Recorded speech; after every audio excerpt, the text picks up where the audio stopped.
Well over 4 weeks ago, 84-year-old Tucson grandmother and mother of Today's Show co-host Savannah Guthrie went missing.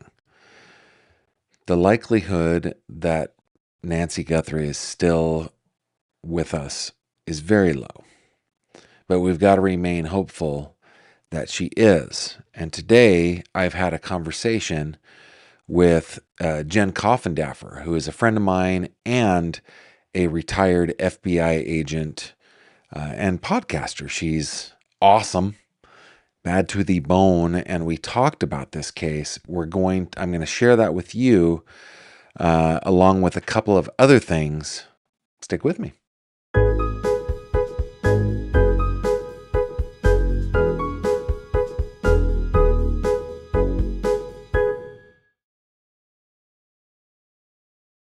This video contains mature themes and discussions intended only for adult audiences.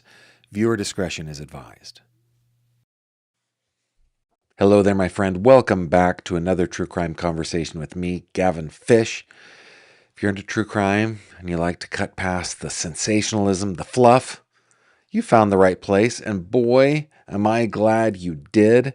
I'm so glad that you are joining me, wherever you're joining me from. Please tell me in the comments where you are. And, bonus points if you tell me in a creative way that exercises our little brain. I just love that. I want to thank, who is it? It is, let me see if I can get this working here. There we go. Beth Geib, 8844, for getting us started with a super chat today.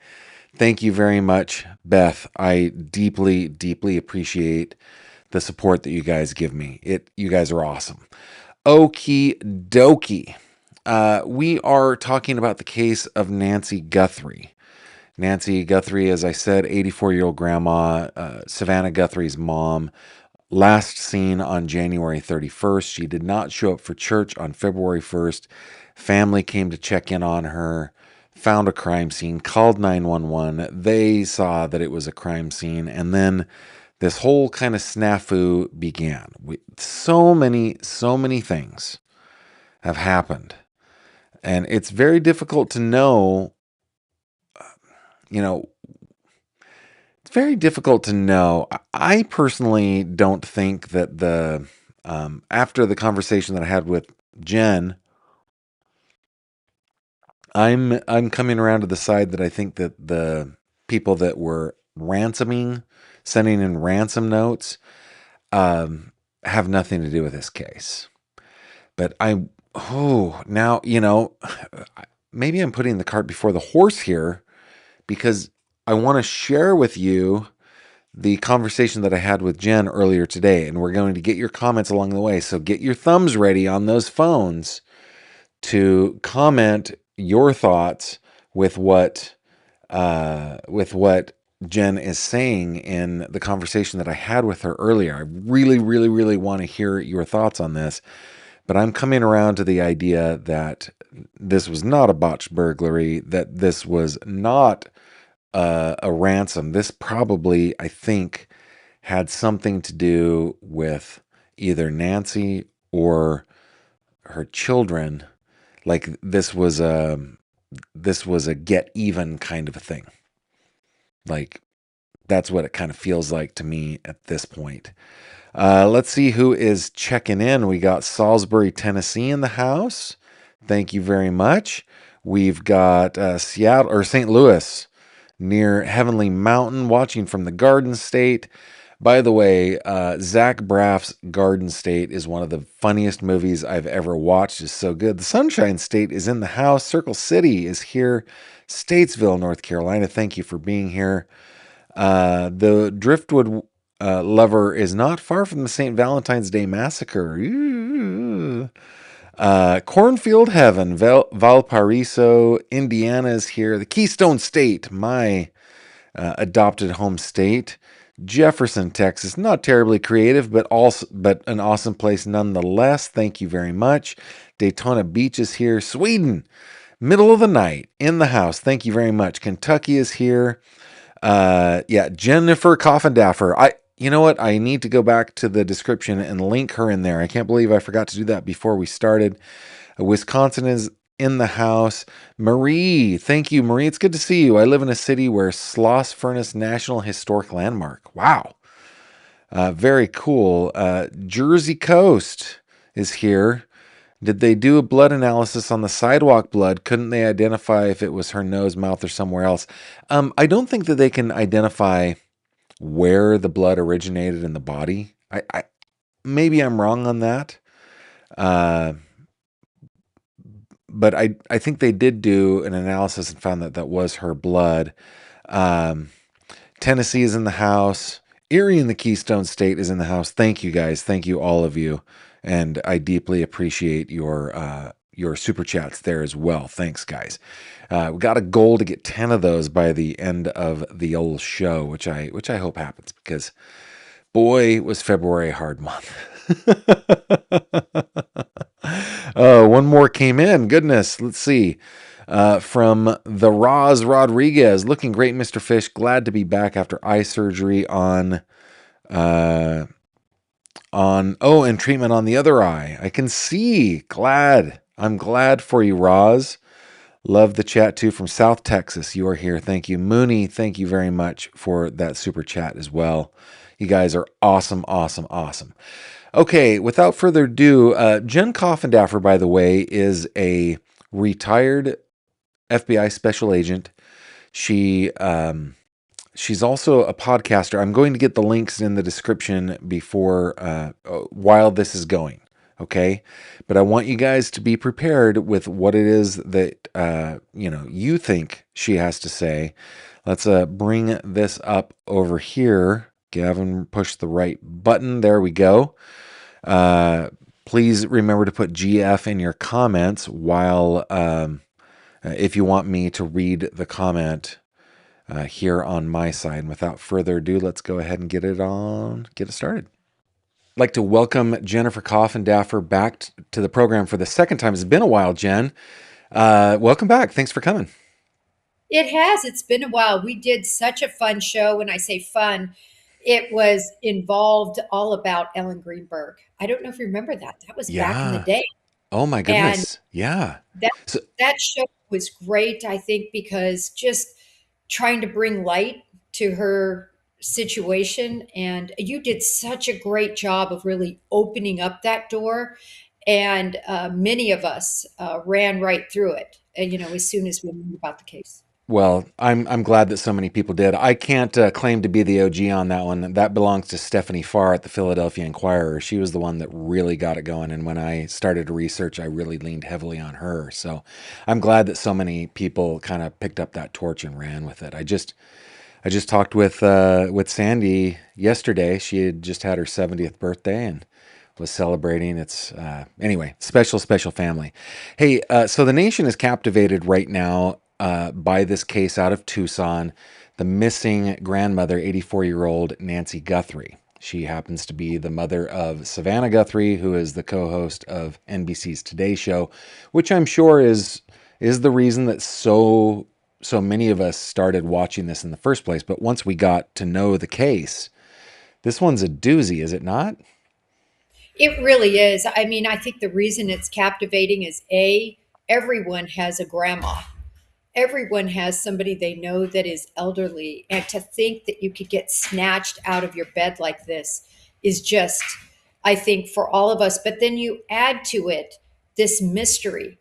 This is really becoming such a whodunit as different people were exonerated or, cleared, as law enforcement put it. And now we really have a whodunit here. So I want to talk to you a little bit about maybe some of the techniques that the FBI, as a retired FBI agent, you would have insight onto this. I want to talk a little bit about what the FBI might be doing here, and I wonder if we could start with talking about the relationship between federal investigators and state and local investigators, how that typically works. I think that the media, some of us in the media have kind of tried to play a little bit of, one against the other. I'm curious what your thoughts are on how it appears that these two agencies, the Tucson County or the Pima County sheriffs and the FBI, are working together.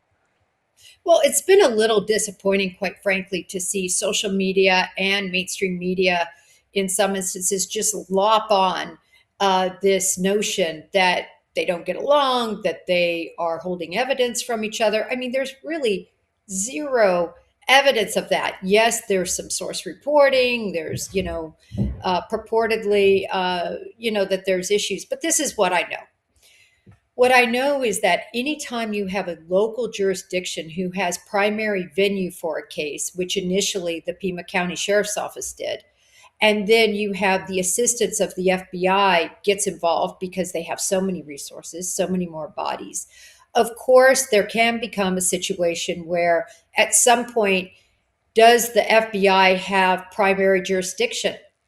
And in this case, because it's a kidnapping, and under sub B of the kidnapping statute, it says that when a kidnapped victim has not been returned within 24 hours of their kidnapping, it is actually presumed under law that they have been taken across state lines or international lines, I would say would be included in this case.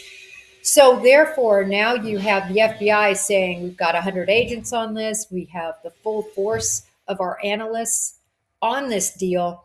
We really need to be running the show.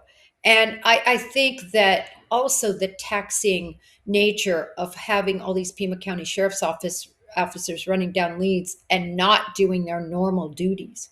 Mm-hmm. Just think of the robberies, the burglaries, the DUIs, domestic violence cases that normally you would have a full staff to do that are doing this. And I think it did become a matter of resources. And it makes a lot of sense that the Bureau, I believe, is overseeing this now in a task force setting, with, of course, Pima County heavily involved. Now we keep seeing Sheriff Chris Nanos on different interviews, different networks, different legacy media outlets. I mean, do you think that's helpful to the case? Why do you think he's doing that? Well, look, a sheriff is an elected official. And Yeah. at the end of the day, sheriffs want to get their face out there. They want their constituency to know they're on top of the case, they're involved, they have transparency, right? It's different than the Bureau. The Bureau really answers to no one, and the Bureau does not care what the public thinks at the end of the day. Cash Patel every once in a while gets up and raises the flag about something. On this one, he said, listen, it was our agents. I'm not even sure he mentioned Google, that found the video and the photographic evidence from that Nest camera. I think they worked in conjunction with Google to make that happen. But nevertheless, you will see these spurts of, the director appearing, but you will not see case agents appearing talking about their case. Look at Gabby Petito. You never saw press conferences or anything like that, but you did hear local authorities talk. Same with the Idaho 4. Every week, the local authorities talked, if not more than that. They issued cleared lists, remember, and they would add to Yeah. them each week so everybody knew who was cleared. They finally got, I believe, $1 million grant to hire a public information firm because they were mucking up the case so much, just because they may be a good sheriff or a good chief, but that doesn't mean they're a good communicator. I'm going to pause it right here and just kind of break in for a second. I think Jennifer's commentary on this is spot on. And obviously, I'm going to say that because I agree with it, because we've talked about that here on the channel. Sheriff Nanos is a politician. He's an elected official. And it is in his best interest to be front and center for his constituents so that they see him as doing something in the case. But is that the right thing to do? I think that there's an argument that could be made that it's a good thing to do, and we talk about this here in a second with Jen. There's also an argument to be made that it is a bad idea. But yeah, she's absolutely spot on this. Let's continue. And they needed a professional in there. And once they did that, things really got cleaned up there. And in this case, I think what we see now that are going to frustrate people even more is a full shift to the FBI. That means you're not going to hear anything. Nothing. It's going to be crickets, other than what Chief Nanos decides to come forward and say, which 2 days ago he was on, and he dropped a lot of interesting nuggets. But to your point, is it helpful? Is it not helpful? Look, it depends on what vantage. If you're coming from his vantage, it's going to be helpful because he's trying to be somewhat transparent. And I think to people like you and I, it's good to have some idea of where things are. The problem is, I think the trust in nanos has really dissipated. Yeah, I also think that there is some value in having the case stay in the public's attention, be part of the zeitgeist that we're living through. I think that more eyeballs looking for Nancy. She is in somebody's neighborhood or in somebody's area, and the people that have taken her have transited through places that are that are populated and people have security cameras and stuff like that. So I do think that there's probably a benefit to the case. Actually, the Gabby Petito case is a terrific example of this. I think that the Schmidts and the Petitos, with the help of, I mean, I don't know what professional help they had, but I think they had it just in kind of tearing apart as a Monday morning quarterback, just how well they did in keeping the case alive, right?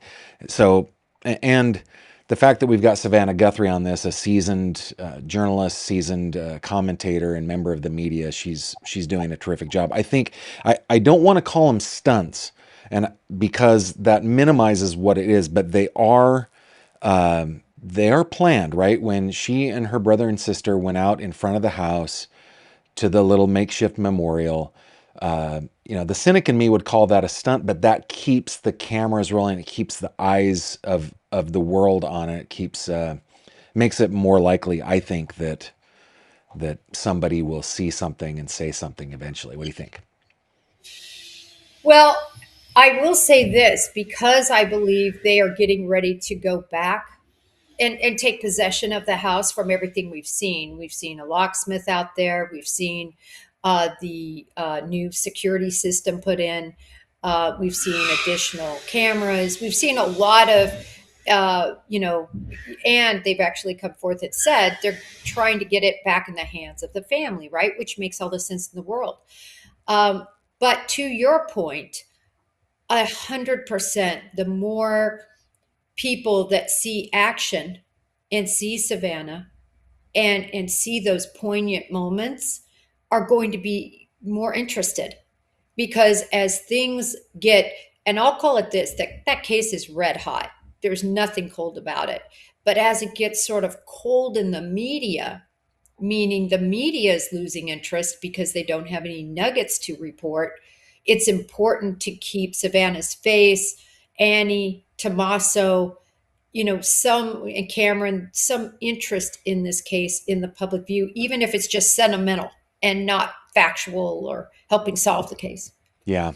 Okay. Now, the main reason I wanted to have you on is to just talk to you about maybe trying to get inside the mind of abductors on this. This just seems like a strange case to me where it looks like there's a 47 minute time frame where uh, I guess we would call them perpetrators went to Nancy's house. They spent that time with her. We've seen some evidence in terms of blood spatter or blood droplets on the front porch.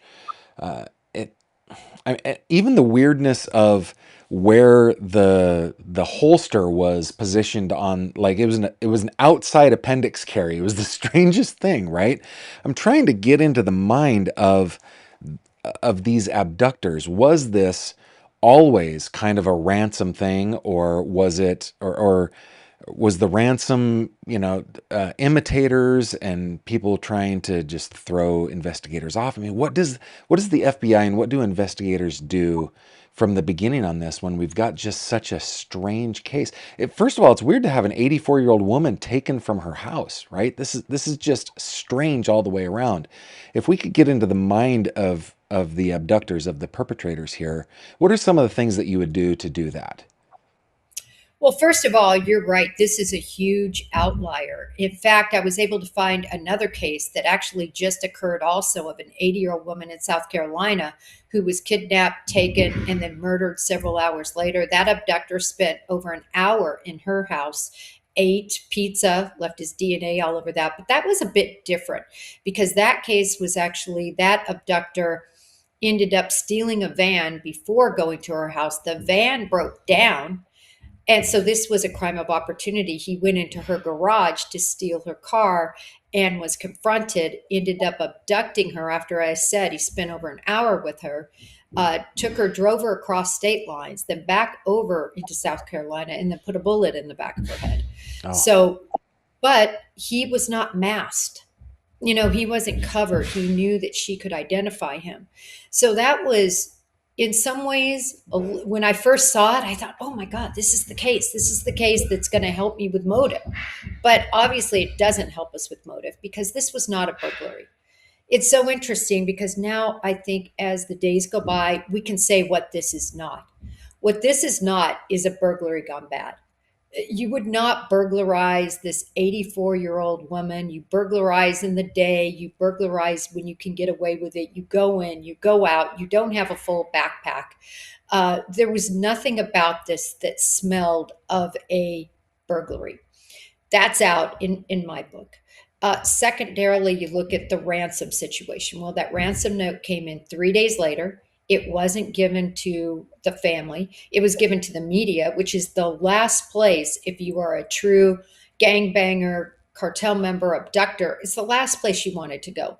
You want your communications to be with the family early on at the precipice of their grief and surprise, and you want to make it easy to get that payout. They didn't do that. They did this. Whoever did the ransom was for sensationalism. They went to two local stations. 12 hours later, when they weren't getting the play they wanted in the media, that I think is what they desired, they went to TMZ, knowing, of course, TMZ is going to completely use this, and which they did. And so they got what they wanted. But so that's what the does way. that say about the people who are the ransomers? I mean, why is it that they want that sensationalism out there? Oh, these people, the ransomers that did this. Remember, there were two different ransom demands. One was by an individual that actually text messaged Tommaso and Annie directly. He was caught easily and was arrested, charged with a federal offense, and then was out within a few, very short period of time. I believe on a $20,000 bond, which really means 2,000, Hmm. at which bondsman. So anyway, I didn't even think that they took that seriously enough. But this one, gosh, Gavin, you know what it says? These people wanted to torture Savannah and her family. That's what it tells me when you see something like this. This was very emotional, and I've seen it in other cases. There was a huge case in Fort Worth, Texas, similar, where you actually do these types of acts because you have enjoyment in dangling, the strings like a puppeteer of the victims and making them react to these horrible things you do. Wow, that is horrifying. So, in your opinion, do you think that the people that are asking for the ransom and the people who actually took Nancy Guthrie are the same people, or what's the likelihood there? Well, it's interesting. I've thought a lot about this, and all I can figure out for sure is that they both had the same goal, in my opinion. The minute that the sheriff's office cleared the family, meaning not only the children, but their spouses, we saw a whole different turn, which I have to tell you, it never really made any sense that the family would be involved. Savannah Guthrie doesn't need any money. Her Annie and Tommaso, they look at the amount of money they would get. Cameron doesn't need any money. Look at the amount of money they would get. We know she owns just over $1 million home that she's had 50 years. So probably huge equity, $1 million equity. Well, anybody who's sold a home knows 6% to the realtors, plus taxes, plus blah, blah, blah. And then you have to divide whatever's left out of that. So let's just say $800,000 is left, divided by three. Yeah, the Really? incentive really isn't there, is it? No, and life insurance, no 84-year-old woman on a fixed income with grown children who have their own careers, their own lives, they're not going to be spending money every, month on a life insurance policy to pay out the kids. The kids are established. Yeah. So that never made much sense, but it does make a lot of sense that whoever did this was close in some way, is angry, some sort of retribution, some sort of, and it doesn't have to be real. It can be like a Hinckley, this imagined love affair with Jodie Foster. Look at me. I'm going to kill the president to make you love me. It doesn't Yeah. make any sense, but I am going to do this. I'm going to kidnap. And you know what? You're going to notice. You're going to know. I'm going to dangle you from my strings with your grief. Every day I get to watch you. I'm So just leaning toward that because I can't find a monetary reason.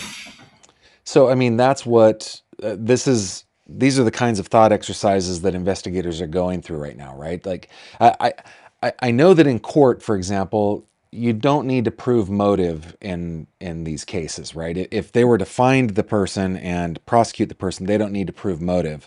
It's not a it's not required by the law. However, I think in the investigative process, it's super valuable to try to figure out who the person is based on why they would do this sort of crime. And it's such a strange crime. When you were talking about that other one, that was a crime of opportunity. He needed a van. She was there, saw his face. This was somebody coming up to the front door, masked, full backpack, armed. Uh, and actually, let me ask you this: in my opinion, it doesn't seem like one person could get away with an adult 84-year-old woman. I mean, if you've ever seen videos online of just a regular person trying to carry dead weight, that's actually kind of hard, right? So I've always thought that this is probably is multiple people, but I'm untrained. I'm just a chubby guy in Western Pennsylvania. I have no idea about this, right? So what do you think? Do you think this is more than one person? I always have said I believed it was. And I think that's because of the need really for a driver. And then what are you going to do afterwards? Whether she's alive or not alive, if she's alive and you truly plan to keep her for some period of time, who's going to handle all of that?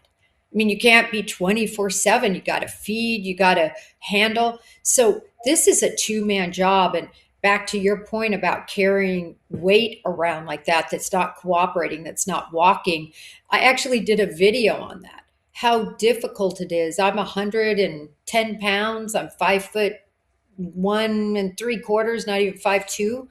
And my husband stuffed me into a gigantic, oversized black trash bag. He could get me in there, but then picking me up to put me into a trunk, and he's 175, Yeah. works out every day, 5'10", 5'11". It's not like he's a huge guy. But my point in doing this is how difficult it is without having at least a second person to manipulate a body. And so, to your point, the other thing is, and I've pointed this out, and there's a lot of, some people see it, some people don't, but I see a two-way radio slash walkie-talkie in the pocket. What I'm making out is a square and then an antenna protruding. This was over a week ago. It was such an epiphany to me when I saw it.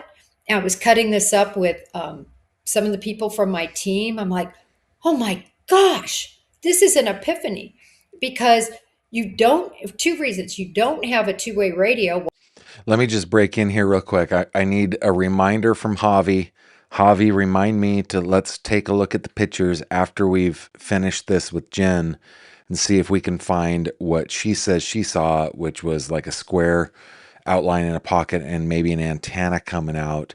I'd like to see if we can also see maybe a two-way radio. It's Javi's responsibility, everybody. Let Javi succeed or fail. He's doing great as a producer, by the way. Talkie-talkie, if you don't have somebody to communicate with. And secondarily, could this be why It's taking forever to solve this case because you don't have cell phones. So the geofence was useless Yeah. because you're using place. And it also showed the sophistication. So is it possible that this was a hired crew, hired by the person with the real vendetta? Absolutely. Um, okay, we talked about financial motive as far as, reflecting back on the family. That financial motive isn't there, but for anybody else asking for $1 million, that is kind of life-changing money, right? So what do you think the motive is here? Do you think that there is an imaginary motive? Maybe they're mad at Savannah and they're getting after her through her loved one, or it could be something as well. It just doesn't seem like it's going to be something small and slight if they have two-way radios and they're working to stay, to hide their digital forensic footprint, right? What do you think? What do you think the motive is here? Do you think it's money? Well, the reason I don't think it's money is because there was never a legitimate ransom demand, only one that went to the media.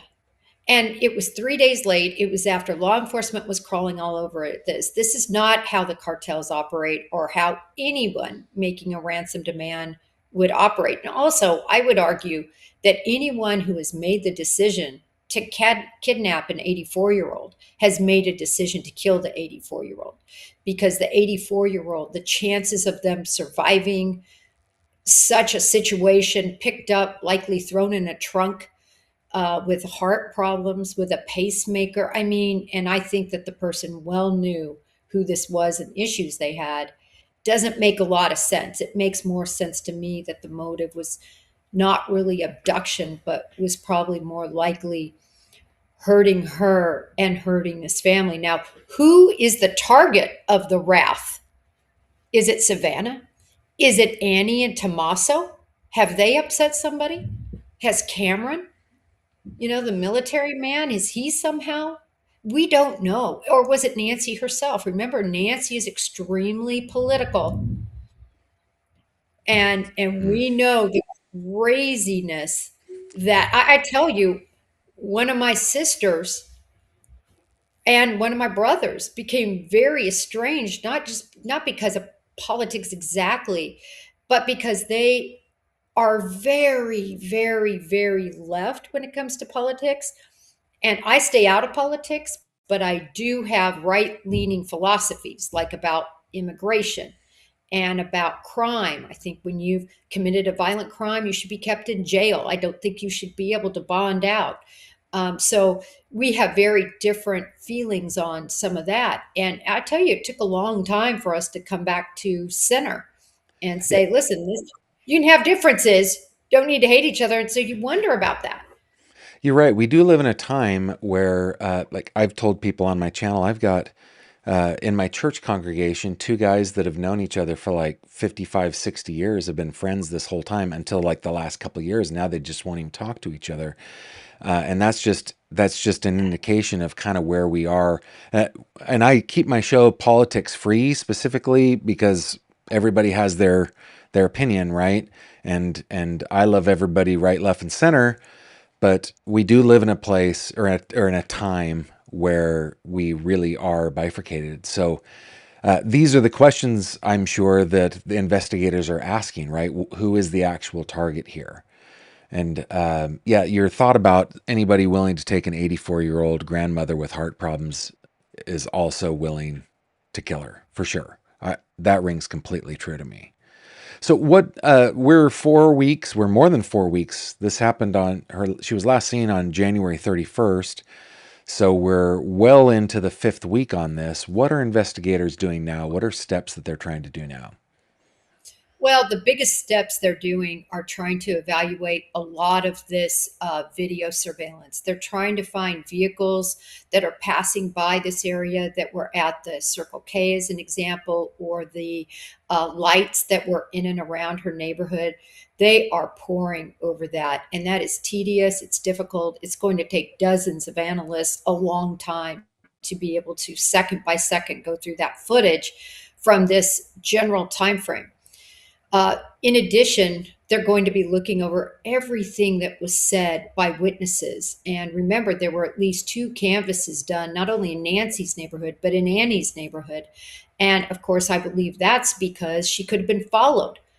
Tommaso and Nancy could have been followed from that area. I mean, if anybody was uh, studying and casing the movements of Nancy, looking for the perfect time to commit this crime, as now we know from source information, which I'm always hesitant about source information, but it's sort of backed up in a couple of ways because these 2 photos that we saw, in one photo, we see darkness in the background. And in the other photo, the day of the crime on the first, we see very bright background.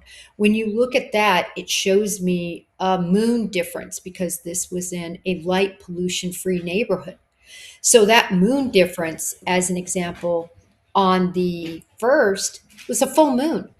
100% moonlight was available. And in a neighborhood like that with no light pollution, it's like a flashlight shining down. I can speak to this because I lived in one.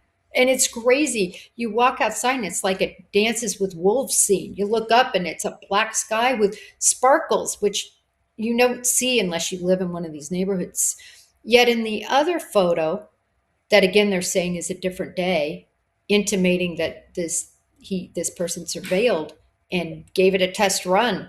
Uh, in that photo, it's very dark in the background. And then there was a lot of questions about January 11th because investigators went out and asked for additional, to everybody to take a look see from the 11th. If you look at that, that's a waning crescent moon in Tucson that day, which means very little light. So there were a couple of factors. The other thing I noticed is the shoes were different on both of those days. Ah, And there's some differences there, but I'm not ruling out that it possibly could be the same day and 2 different people. Lots of crimes where people dress alike purposefully. We saw it with the bank robbers, the Hollywood bank robbers in California. Remember, they had that big shootout with the yeah. LAPD. Were shot multiple times. They dressed alike. Look at Klebold and Harris. Look at there was a big train heist that was done. They all dressed alike. There was a jewelry heist. They all dressed alike. So you can imagine. I'm telling you, if I did a crime like this, I would insist we all dress alike, because then who's really responsible for what part? It would make it so difficult to be proven. Yeah. Well, man, I appreciate your insights, Jen. This has been I'm deeply grateful for it. For my audience who don't know, like I just reached out to you a couple hours ago and you were willing to come on, and I really appreciate that. Where can people find you? So I'm at on Twitter X at Coffindaffer FBI, and that I would say is my largest platform. And then I also have a podcast called Break the Case with Jen Coffindaffer. It's a small audience. We're growing about 37,000 subscribers. Would love to have anybody interested subscribe. We do morning shows every morning at about 8, somewhere between 8 and 8:30. Just a short show on Nancy Guthrie right now is where we're concentrating. Awesome. I will put a link in the description below so people can find you. Thank you very much for joining me. Jennifer Coffindaffer, retired FBI. Those are some great insights. Thanks, Jen. Thank you. And indeed, I did put the link down below to her X profile and to her Break the Case pod or channel here on YouTube, so you guys can check that out. And if you're listening on Spotify, I'll put those links in Spotify as well. By the way, if you are on Spotify, that is a great way to support the channel just by following me there. What's that, Javi? Javi reminded me. Javi reminded me. Good job, Javier. Let's see if we can see a two-way radio in these images at all. I don't know. It's hard to tell. It is hard. These are the 2 different times, right? Oh, no. That one wasn't a different time. It was this one that was a different time. There does seem to be something in his right pocket in this one, Not sure about a walkie-talkie, though. It'd just be very difficult for me to tell. Just be very difficult for me to tell. However, if if if you're smart as a criminal, which we know you're not because you're a criminal, but if you're on the smart end of the criminal spectrum, no, there are brilliant criminals. We just don't know about those. The ones that we know about are the ones that are dumb. But anyway, not having a cellular digital footprint anywhere near the crime scene and not having it be out of the ordinary for you would, yeah, would be pretty smart. It would definitely be pretty smart. Let's see if there are any comments. Oh, I did start a poll on this, just wondering what you guys think. Do we think that Nancy Guthrie is still alive? 4% of you say yes, 32 say I hope so, and 64 say sadly no. So 96% of us think that Nancy Guthrie is probably no longer on this mortal coil. I think, yeah, I think that probably there's no more than a 4% chance that she is, which is just terrible and horrible. But at 84 years old, going through the gauntlet of being taken from your home in the middle of the night, leaving blood on the doorstep, I can't imagine that that's something that she would have survived. Though I'm with you, I hope so. I really deeply hope so. Let's see if there are any more comments that you guys want me to see. Let's see, there are a couple more that you didn't necessarily put GF on, but they're good comments. Love Ms. Jen, though I do think she's putting way too much confidence on those photos, videos, as far as how dark or light it is. Yeah. Ms. Courtney said Nancy was very open on her political views on her Facebook. Yep. Mooney trying to meet that goal. I think that's number 5. We're close. We're close, and we got some time left, everybody. We got some time, and thank you so much for taking care of me like that. Is there a state or national park near Nancy's house? Asks Beth. Let's see. Southern AZ National Parks. Let's see if there are. Saguaro National Park is out there. Oregon Pipe Cactus National Monument. Chiricahua National Monument. Let's see if there are any state parks. Southern Arizona State Parks. Let's see. There's Katchner Cavern State Park and Patagonia Lake State Park down there in southern Arizona. I don't know if that helps Beth, but it appears that there are some. Autumn says just looked up the moon phase for January 31st. It was 96 to 98% full, so it was probably bright out as far as relative to what is normal. Fig Finder Savannah Guthrie gives weird vibes on interviews. I don't know if we can put much stock in that, though. I mean, I would be acting weird too. I would be acting weird too. ME53, everyone is speculating, so it can also be a taser. Even in the holster could be a taser, not a gun. Let's go back to some of these images right here. Yeah, I think it's possible, though. Of course, I'm no expert, and I don't think a gun expert could even say with any degree of certainty, but to me, that does look like a Ruger. That looks like a Ruger little 22 with the size of the slide and everything. Plus, it's all completely black. So could it be a taser? Well, I mean, this is a infrared night vision, right? So possibly. Let's see. Yeah, we are speculating. It is true. Ms. Courtney says, I wake up every morning hopefully to find out she's safe. Thank you for sharing that with us. Mills says there's definitely pics or video of the walkie-talkie, which I haven't seen yet. Let me see if I can see anything. I see kind of a zipper in that lower part of his sweatshirt or jacket, whatever you want to call it. Oh, hang on. There was a view there that, let me come back to, let's pause it right there. Hard to tell. Hard to tell.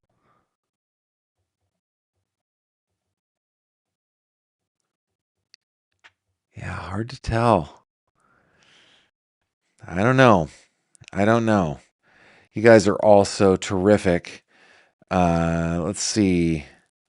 Yeah, the Grand Canyon is in Arizona. You're right. There's video on the Mob Crew channel he did on the antenna. Don't want you to look silly. Okay, thank you. Elizabeth says, glad you're back. Thank you very much for that, Elizabeth. I appreciate it. Let's bring Nancy's picture up since we're talking about her. All right, guys. I really appreciate Jen for coming on. Go follow her on Twitter. Check out Breaking the Case with Jen Coffindaffer, and I've got that linked in the description down below. And now, what time is it? What time is it? It's time for 3 questions. Let's get it on. 3 questions with Gavin Fish. All right, guys. In this segment, it's very simple. And Kimberly, my beloved, my snuggly bear, my squeezy pie, my everything, she tells me that I probably should narrow it down to 1 question. It's the question with Gavin Fish. Maybe. I don't know. What do you guys think about that? I kind of like the 3 questions format, but my wife has never steered me wrong. Has she? I mean, there was a house that we bought once that wasn't a good buy. But then again, this house wasn't necessarily a good buy either. So, let's not hold that against her. She does not steer me wrong. Should it be the question with Gavin Fish, or should we stick with 3 questions with Gavin Fish? I will let you be the judge. In fact, you know what we're going to do? We're going to do a new poll. Let's end this poll here. Hopefully it'll end. What is going on? It doesn't want to end. End the poll. There we go. Let's do a new one. Oh, it won't let me do more than 1? Oh, come on, man. All right. Well, we'll do that in another live stream. Should we do the question with Gavin Fish or 3 questions? For today, obviously, we're going to continue with 3 questions. If you would like to ask me a question, you can send it to 3questions@gavinfish.com. 3questions@gavinfish.com. Spelled out THREE, questions@gavinfish.com. And I will do my best to answer truthfully and completely, though I get to choose the order in which I answer them. I've got a pretty darn big spreadsheet right now. Okay, question number 1. Let's get over there. Question number 1 is, to go way back, where do you think Jimmy Hoffa is buried or discarded? Underneath Giant Stadium, of course. No, I don't know. I think that organized crime and mobsters were pretty darn good at disposing of bodies at the time. I think that Mr. Hoffa, sadly or not, depending on what you thought of Mr. Hoffa, though nobody should end their life that way, probably was discarded in some sort of crematorium, makeshift crematorium. I think that in like steel mills or some place where they have very, very, very hot kilns, I think that he was probably discarded there. That's my guess. But I think that will be a mystery for the ages. What was that show? Was that Bruce Almighty where he found the body of Jimmy Hoffa? Where do you think? I like your answers to these questions, by the way. Where do you think Jimmy Hoffa was discarded? Question number 2. Do you have any interest in interviewing any of the perpetrators of crimes you've covered on this channel? And either way, why or why not? And what would you hope to get out of it? This is from Ria. By the way, who asked it was Jude, the last question. Ria asks, do I want to interview anybody where I've covered their crime on this channel? Yeah, I would love to interview Antoine Garner.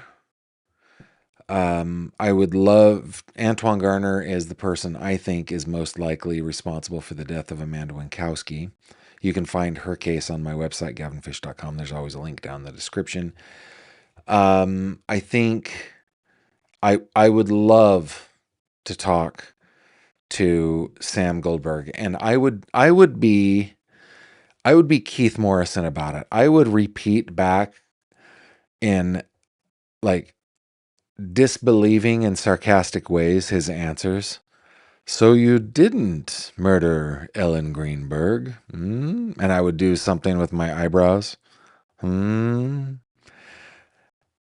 So you've lived with the guilt of killing Ellen Greenberg, have you? Oh, you say you haven't? Fascinating. I would love to just, I don't know, be a jerk to that guy. Because I think that it's just my opinion, right? But based on all the evidence that I've seen, I think it's reasonable to come to the opinion that Ellen Greenberg was not murdered and that he was the last person to see her. So there's that.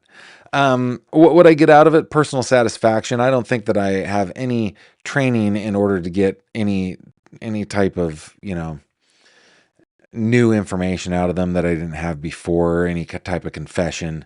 It would just be fascinating. Now, there are those that I am uninterested in talking to. I don't care two wits about Stephen Stearns. I think that he can just rot. I do not care about Barry Morphew. So many that I just do not care about. What was his name that was the...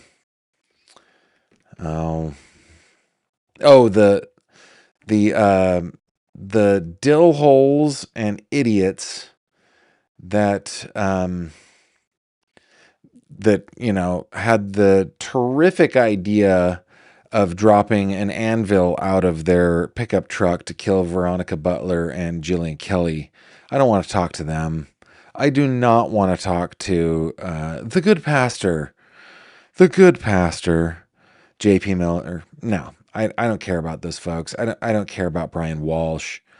But I wouldn't mind talking to Antoine Garner and Sam Goldberg. I wouldn't mind talking to them at all. Love to hear your thoughts on that. Last question for this segment is, what's the Monique? I've got Monique Tepe on the brain here.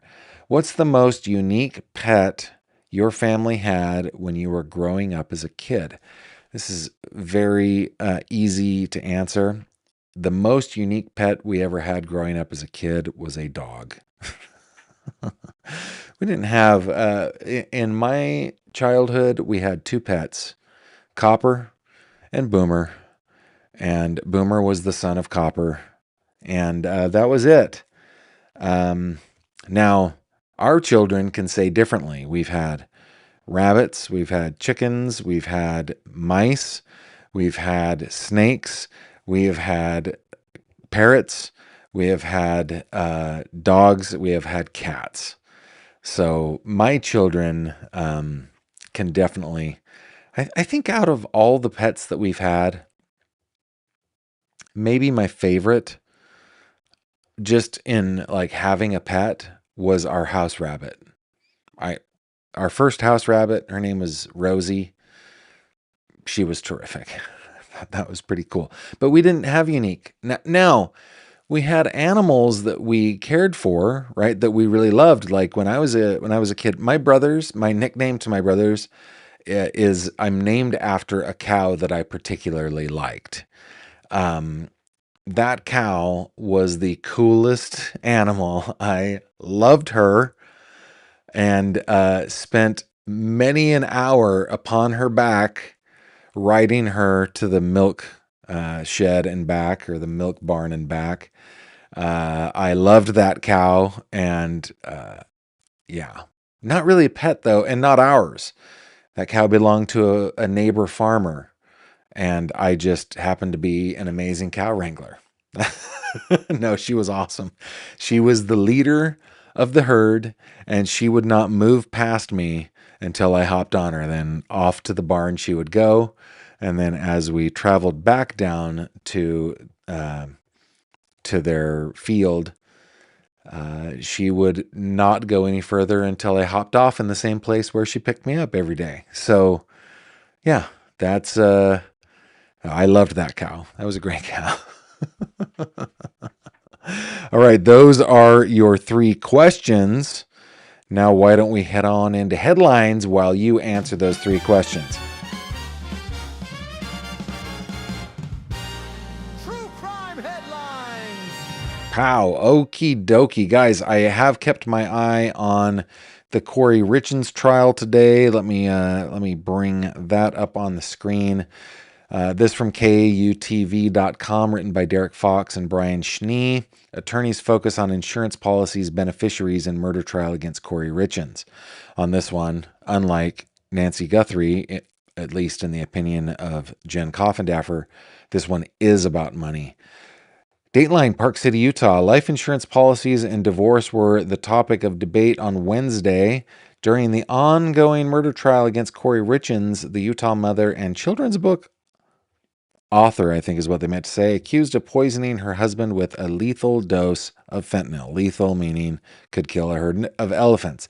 Day 8 of the 5-week murder trial started an hour later than usual with Judge Richard Mrazek telling the jury, "I appreciate your patience with my calendar."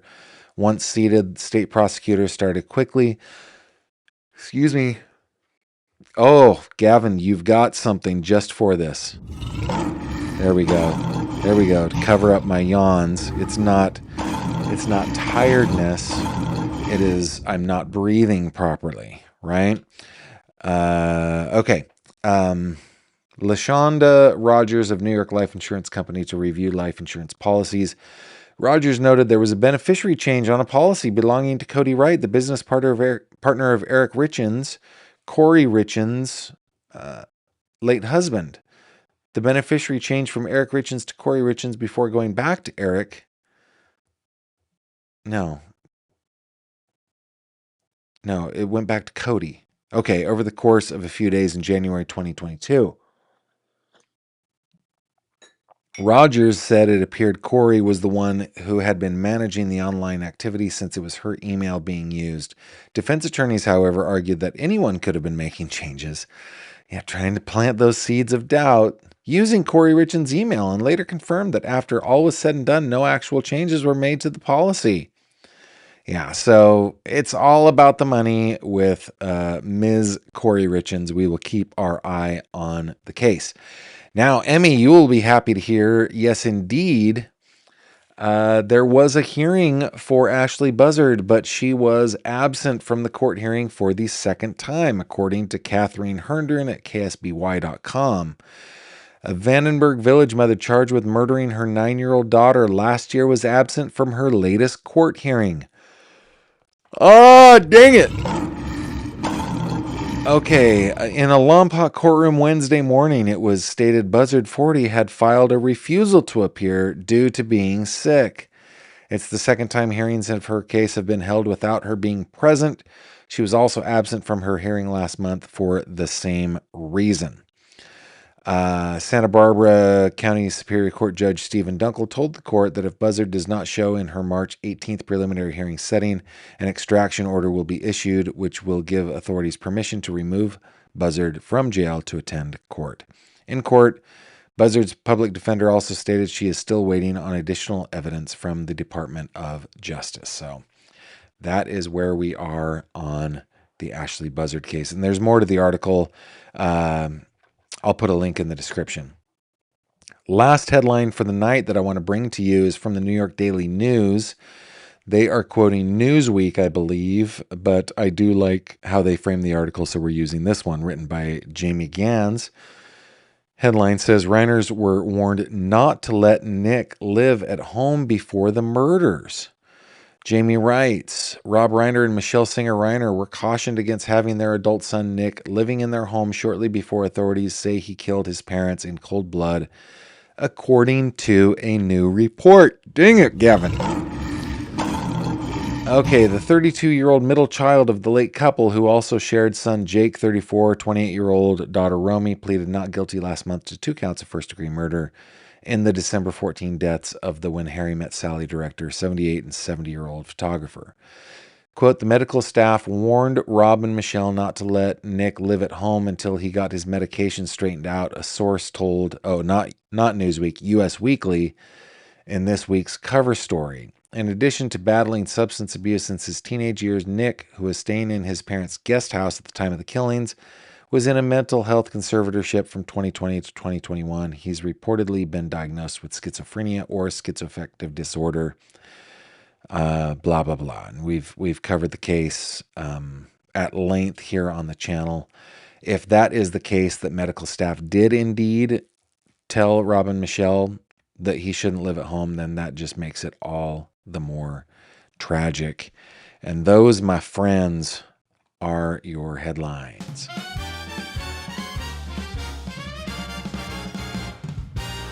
True crime headlines. Okay, let me just go to your comments to finish us out tonight.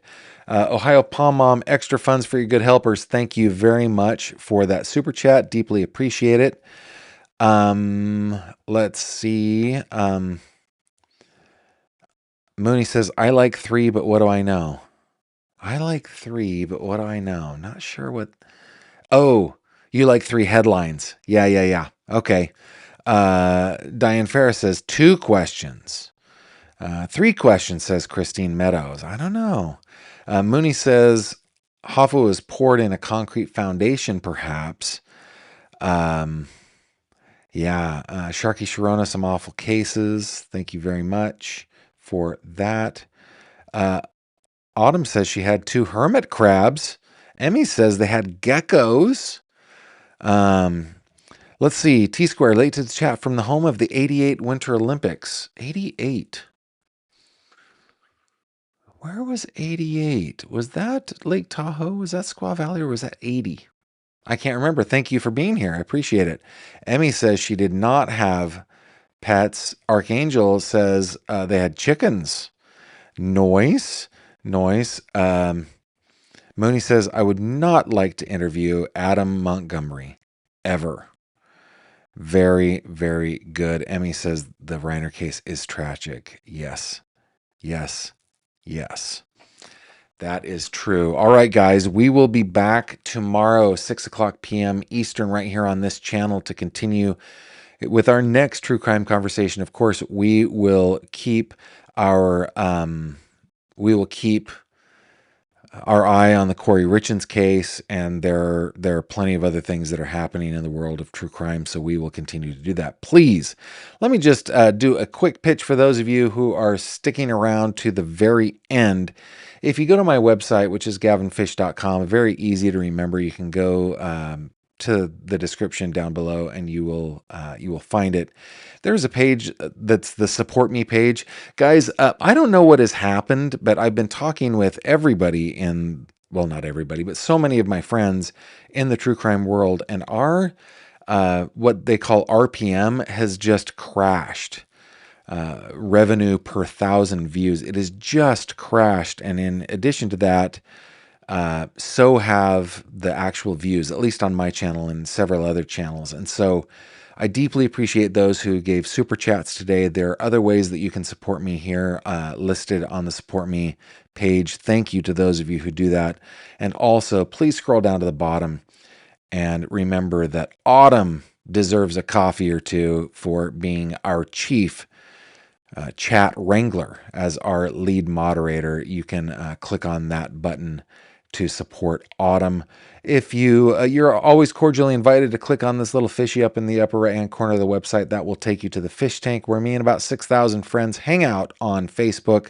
Of course, no guilt, just an invitation, an open invitation. With that, guys, I bid you adieu. Thank you very much for being here, and I'll see you on the next one. Take care. Thank you very much for watching this video. If you liked what you saw, please consider subscribing. And if you have any questions or comments, please leave them below.